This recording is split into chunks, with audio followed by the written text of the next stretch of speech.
السلام عليكم ورحمة الله وبركاته. أهلا بكم في فيديو جديد من قناة قلب الثالثة شمال.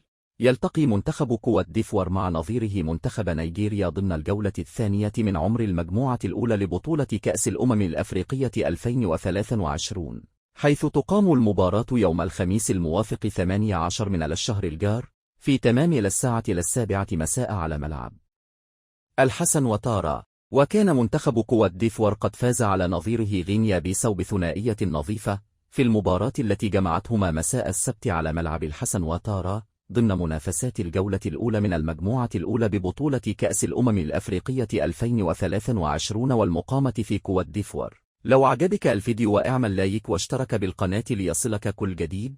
السلام عليكم ورحمة الله وبركاته.